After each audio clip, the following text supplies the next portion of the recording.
The path is the destination. The stone path wound serpentine through the bamboo grove as if leading nowhere, and yet, with every step, it became more real. In a remote valley, where the silence was so deep you could hear the grass grow, lived an elderly master named Tetsuro. His worn sandals told stories of countless journeys, though he never spoke of having arrived anywhere. One day, a young traveler named Riku came to the monastery carrying a question burning in his heart. "Master," he said, bowing respectfully, "I have crossed mountains, forded rivers, and passed through villages seeking my destiny. But every time I think I'm close, it vanishes like mist. Where can I find it?" Tetsuro looked at the young man with calm eyes, as if he had heard this question 1,000 times before, and replied with a gentle smile, "Walk with me to the river." Without another word, the master began walking along a narrow trail. Though puzzled, Riku followed.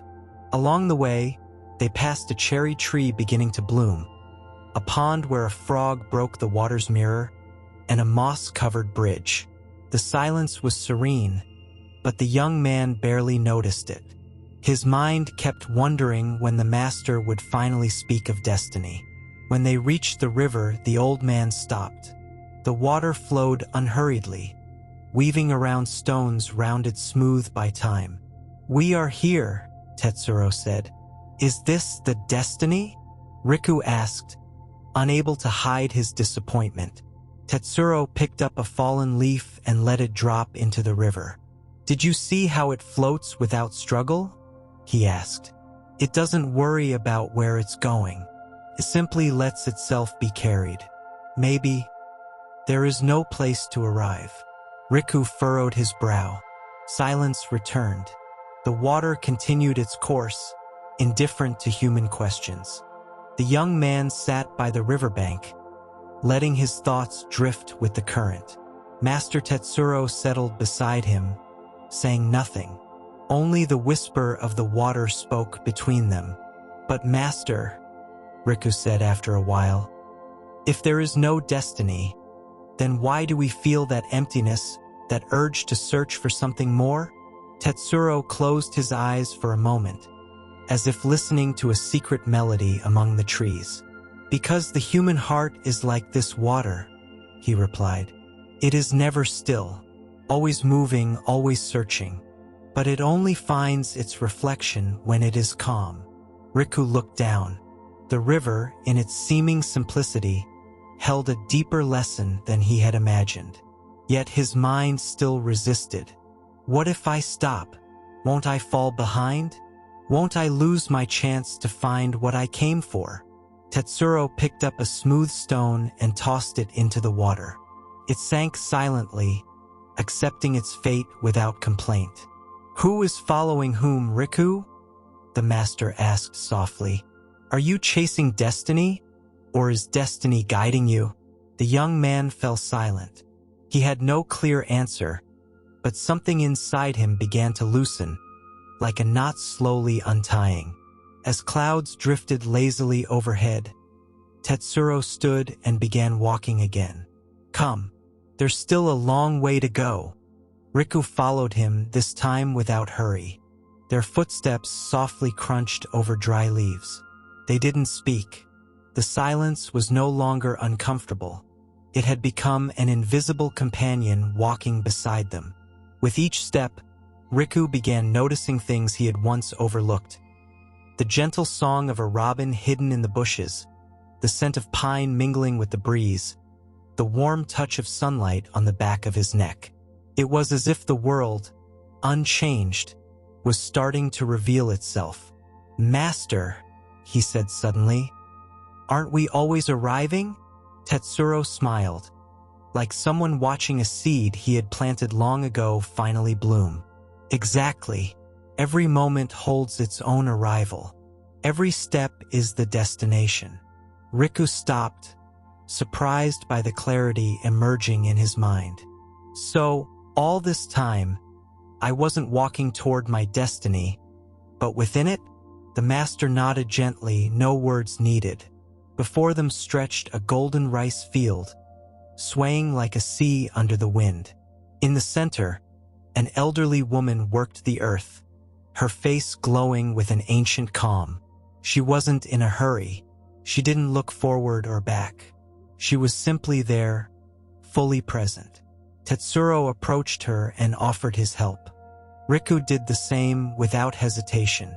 Together they began gathering bundles of rice with slow, mindful presence, as if the task were sacred.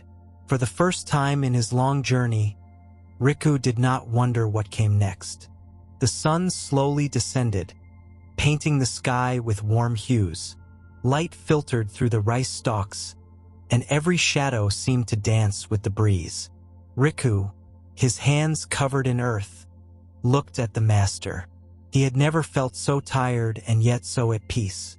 "I never imagined destiny could look like this," he murmured. Tetsuro let out a soft laugh, as if hearing an old truth spoken for the first time. "That's because you always imagined it as a place, not as a way of being." The elderly woman, without pausing, spoke in a gentle voice. "My son, I was born here. I worked this land every day, and I never left the valley. Some say I never went anywhere, but I have been everywhere within myself." Riku looked at her with new eyes. It wasn't ignorance in her, but a wisdom that needed no maps. That night, they slept under the eaves of the woman's cabin. The ground was hard, the wind blew, yet Riku felt more comfortable than in any inn he had stayed in on his travels. In his dream, he walked along a path that never ended, but he no longer felt hurried. When he awoke, the master was already standing, watching the first light of dawn. "Ready to keep walking?" he asked with a serene gaze. Riku rose without replying. He smiled. His feet already knew the answer. The day began wrapped in a soft mist. The path was barely visible among the trees, but Tetsuro walked as if every stone was already etched in his memory. Riku followed him, this time without asking where they were headed. "Master," he said after a while, "how is it that you never seem lost?" Tetsuro stopped. He looked at the forest, the overcast sky, the distant caw of a crow. Then he turned to the young man. "Because there is no right place to be," he replied. "The mistake isn't in the step, but in believing there is a wrong step." Riku frowned. "Even when I stray off the path?" Tetsuro picked up a fallen twig and snapped it between his fingers. "How would you know what a detour is if you didn't walk through it too? Sometimes the forest seems to close in, but it's just the path teaching you to see beyond what you expect." They kept walking. As they passed through a clearing, they found a small boy sitting alone, silently crying. Tetsuro bent down and offered him a fruit he carried in his robe. The boy accepted it, and though he didn't stop crying, he curled up beside the master as if he'd known that calm all along. Riku watched them. Without words, he understood that destiny wasn't always an achievement. Sometimes it was a gesture, a pause, a presence. And then he felt it. He wasn't arriving anywhere, but he was already where he needed to be. That day, they didn't travel far. They stopped beside the boy and shared the little food they had. There were no explicit lessons, no wise sayings, just the fire crackling, the wood snapping, the boy asleep between them, and the sound of the forest breathing. Rika sat for a long time watching the flames. Each spark rising toward the sky seemed to carry away an unanswered question. In the silence, a certainty began to bloom within him. Not everything needed to be understood. Some things simply needed to be lived. "Master," he whispered as night fell, "if the path is the destination, then is there no end?" Tetsuro, who had seemed asleep, slowly opened his eyes. "Why would you want one?" Riku said nothing. He had no clear reason, only the habit of searching for a point of arrival, a goal to justify the effort. But now, That urgency was starting to dissolve like mist at dawn. Sometimes, Tetsuro added, the desire for an end is just the fear of going on. But if you walk without fleeing or rushing, each step becomes home. Riku looked down at his own feet. How much he had pushed them, demanded they carry him farther, faster, and yet they had always held him step by step. The boy murmured something in his sleep and curled closer to Tetsuro.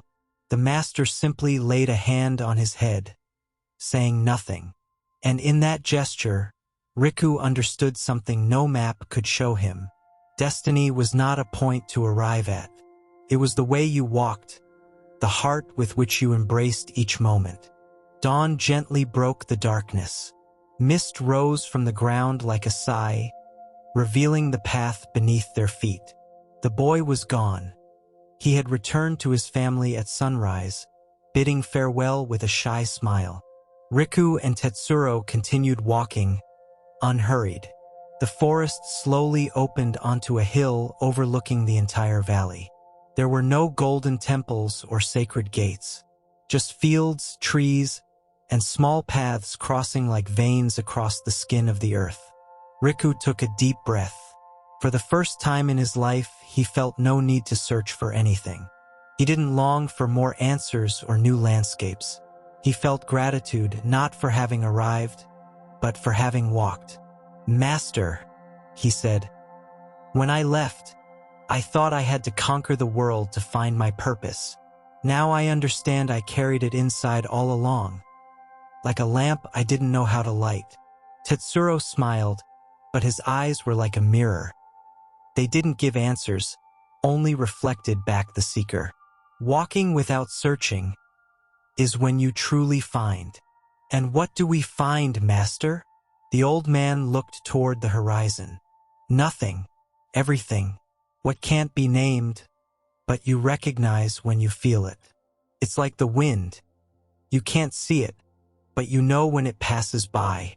At that moment, a soft breeze wrapped around them, stirring the leaves. It wasn't a sign. It wasn't a miracle. It was life, saying yes, as it does every day quietly. Riku closed his eyes and let it brush over his face. He no longer needed to arrive. He already was. The sun rose slowly, painting the treetops with gold. Below, the valley awoke. Farmers began their work. Smoke curled gently from chimneys, and the world kept turning. Unaware of the questions that had troubled Riku so deeply. But something had changed in him. Not the world, not the path, not the master, but the way he looked at them. They stopped beside a moss-covered rock. Tetsuro sat down without a word. Riku followed. There was no need for words or movement. In that moment, stillness was also progress. Then, as if life itself answered their silence, a flock of birds soared across the sky. "Master," Riku said softly, without turning his head, "if you could go back and speak to the young man who set out searching for his destiny, what would you tell him?" Tetsuro squinted, watching the birds in flight. "I'd say, walk, and while you walk, you're already arriving. Don't run, don't stop. Live each step as if it were the only one. Because it is." Riku lowered his gaze. The echo of those words vibrated in his chest. He no longer needed to understand everything. Just to be, just to feel. And then he knew. The path was not toward the destination. The path was the destination. And with a slight bow of his head, he thanked the path for bringing him back to himself.